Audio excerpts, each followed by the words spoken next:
photogame de la SGT. C'est le photogame de la SGT. Alors, bienvenue à cet épisode 17 de Photomiam. Merci. 18, non 18, ouais, c'est 18, pardon. Santé. C'est 18. Donc, Santé. oui, alors donc c'est Tristan. Moi, Jacques. c'est Julie. Et moi, c'est Eric. Donc, Voilà. Bah, du coup, Tristan, tu vas commencer avec un truc un peu spécial. Absolument pas que t'as spécial. Sorti de ton carton. alors, tes c'est un archives. gamin genevois. Voilà. Bon, ça, c'est le gamin genevois. Voilà. Oui, qu'est-ce Donc, il y a une certaine qu'on époque où boit on ce avait. soir? Attends, qu'est-ce qu'on Ah oui, boit ce parfois. soir déjà? Ah ouais, alors c'est un domaine du château de l'évêque, les Bornaches. On est au restaurant de la maison d'association qui nous héberge comme ça régulièrement. Et puis Et donc, alors, là, j'ai une bouteille que. Donc, il y a une certaine époque où on tentait des. Ce que tu arrives à voir. Donc voilà, donc ça c'est un Novoflex, c'est un téléobjectif qui a deux options, en fait c'est des tubes qu'on rajoute l'un à l'autre. Ça c'est un 640 mm, couverture 9 équivalente, qui marche pour un Canon FD, donc c'est des vieilles optiques qu'on trouve assez bon marché en fait sur le net, avec un superbe diaphragme 32 lames. Ce qui est intéressant sur ces appareils, c'est des appareils un peu de paparazzi à une certaine époque. En fait, ce qu'on a là, c'est le focus à la main. Et en fait, on a une précision pour le focus, on a surtout une rapidité plus qu'une précision. On a les deux pour se focaliser rapidement et suivre quelqu'un ou suivre un. Je ne pense pas que ce soit pour les animaux parce que les lentilles ne sont pas forcément d'une qualité irréprochable. Ça zoome bien, la géométrie est abordable. Sinon, le vignettage est terrible, mais c'est très marrant à utiliser. Et on a une petite molette. Et en fait, on déclenche, là je ne l'ai pas pris, on déclenche avec un petit obturateur qui se glisse là, qui se met sur l'appareil et qui avec une poire, et on fait pouette avec le bras. à poète avec le bras. Voilà, donc on focalise et pouette avec le bras et on prend la photo. D'accord. Et en fait, j'ai essayé déjà, on peut les adapter sur, là c'est une monture FD, on trouvait du Novoflex pour Nikon, du Novoflex pour Canon ou FD, c'est allemand. On les trouve pas chers, donc on pouvait vraiment les tenir pour être précis. Et on avait des molettes d'affinement pour être plus ou moins pour bloquer le focus à un certain endroit. C'était vraiment un équipement de paparazzi. Émilie, tu progresses en photo. Alors, Comment ouais, est-ce moi que je voulais tu t'es parler nourri de comment est-ce qu'on peut progresser si on veut pas se faire 2000 cours et si on veut un peu s'améliorer tout seul. Donc déjà, il faut toujours avoir de la patience forcément parce que ce qu'on apprend, il faut pouvoir le pratiquer, il faut être motivé pour le pratiquer. Donc ça ne vient pas comme ça, on n'acquiert pas des techniques en 2 secondes, même si il y en a peut-être qui sont plus faciles que d'autres, il faut toujours les pratiquer, donc ça demande du temps déjà et de la patience. Après, il faut déjà être ouvert aux critiques, parce que voilà, alors, si quelqu'un dit « Ah, c'est pas bien », bon bah ça sert à rien et puis c'est pas constructif. Mais si quelqu'un nous dit « Ah, c'est pas bien parce que tu peux faire ça, comme ça, ça il faut pas se vexer quand on débute, voilà, forcément qu'on n'arrive pas à tout faire bien de premier coup. Donc il faut toujours être ouvert à la critique et le prendre comme manière de progresser et pas le prendre comme « Oh mince, il m'a pourri ma photo ». Et notamment dans cette optique-là, il existe pas mal de forums photos où toute la communauté en fait autour d'un sujet, donc évidemment moi je connais surtout les forums photo nature, mais voilà, donc on peut donner des photos à critique et puis il y en a toujours qui disent des ah c'est super ou des ah c'est pas bien, mais sans expliquer, mais en général tous les modérateurs et ceux qui sont là depuis hyper longtemps et qui participent vraiment bien au forum, ils donnent des conseils constructifs et si on prend un peu le temps de le mettre en pratique, ça permet de progresser. Donc notamment en photo, il y a le site Images et Nature, donc c'est un forum qui est lié au magazine Images et Nature qui est bien connu.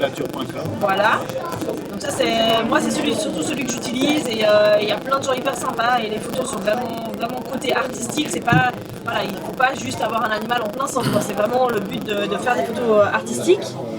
Après, il y en a un que moi j'utilise pas encore, mais j'aimerais bien m'y mettre, c'est le Benelux. Donc c'est beneluxnaturephoto.net. Je sais qu'il y a pas mal de photographes animaliers qui, en tout cas, ont fait leur début dessus. En fait, c'est toute la communauté francophone, donc il y a Suisse, France, Luxembourg, Belgique.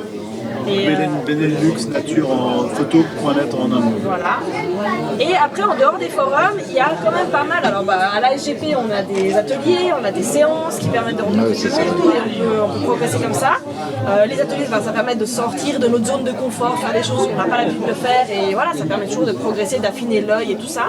Et par exemple, moi j'ai une association de protection de la biodiversité et on organise des rencontres Clic Nature qui sont des rencontres en fait de photographes amateurs, pros, n'importe quel niveau. Et moi j'ai... C'est Clic Nature, il y a Clic Nature, ouais, c'est naries.ch, naries.ch. Et voilà, quelqu'un qui n'aurait pas du tout de matos macro par exemple, peut venir et on se prête le matériel. Et nous en fait on donne un thème le matin, donc on donne un rendez-vous, ensuite tout le monde se rejoint et ensuite à un certain horaire on donne un thème et tout le monde est invité à faire des photos sur ce thème-là. Et au bout de quelques heures, quand on en a marre, tout le monde part et puis chacun est invité à nous donner 2 photos qu'on met sur notre site internet et à long terme on aimerait bien faire une expo en prenant les meilleurs des Clic Nature. Et voilà, le prochain est justement le 29 juin. Voilà, le 29 juin et on aura rendez-vous au chemin des Étoiles à Jussy. Et voilà, c'est pas du tout un but de concours, c'est pas du tout un but, voilà, c'est vraiment juste s'amuser et rechercher un peu quelle photo on peut faire autour d'un thème. Et voilà, donc ça c'est une autre manière de progresser, en plus des forums. Évidemment après il y a des cours photos et puis les stages photographiques avec des photographes pros, c'est aussi vachement bien pour progresser. Et je recommande Fabien Dubessy qui est absolument fantastique en pédagogue et en technique. Voilà, mais il y en a certainement plein d'autres. Et voilà. Merci beaucoup, Émilie. Avec plaisir. Et Jacques, tu vas nous parler de quelque chose d'autre. Moi, je continue avec la lomographie. Et ça, c'est un appareil en fait que j'ai construit avec mon fils. Toujours construit. Oui, c'est un appareil qui arrive en kit complètement, tout en kit. Okay. Et en fait, qui est un réflexe. Alors c'est un réflexe sans prisme dans le sens où en fait comment ça s'appelle ? T'as un dépoli quand même, mon gars. Il y a un dépoli et il y a une petite loupe. D'accord. Pour faire la mise au point. Ouais, ok. Ouais, vraiment comme un vieux Mamiya. Voilà, c'est ça. Et ça marche bien. Je veux dire, on a fait. Et donc, en fait, mon projet avec lui, c'est surtout moi qui le fais quand même. Il a 15 ans, mais je veux dire, ça le gonfle un peu des fois quand même, ce genre de truc. Mais en fait, il participe. Je dis. Et donc, en fait, on a fait en fait depuis c'est lui qui a fait tirer les photos, on les a développés avec les cubes Patterson et j'ai scanné puis tout d'un coup je me suis dit quand même on avait raté un épisode et donc finalement j'ai acheté d'occasion un agrandisseur pour pouvoir faire le processus jusqu'à la fin en analogique et on va faire un tout petit livre en fait sans prétention pour retracer notre aventure et en fait ça doit être, non mais ça reste ludique quand même. C'est quand même, je pense qu'en fait, il faut que ça soit ludique. Puis du coup, au niveau réglage, il y a la distance. Ouais. Il y a la distance ici qu'on règle avec le dépoli ici. Et c'est ouverture F8, je crois, F10 en fait, comme c'est marqué dessus. D'accord. Et c'est le 80e ou quelque chose dans le genre. C'est du 24-36. Et c'est du 24-36, oui, il s'ouvre là, je veux dire, c'est du 24-36, je veux dire. Et avec le réglage ici, effectivement, qui se bloque pour...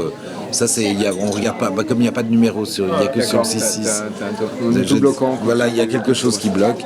Et j'ai pas encore élucidé comment ça marche la cage du réflexe, mais ça c'était devenu tout monté. Il y a quelque chose qui fait qu'en fait ça bascule pour que le miroir se remette en place et à chaque fois on l'arme avec ça en fait.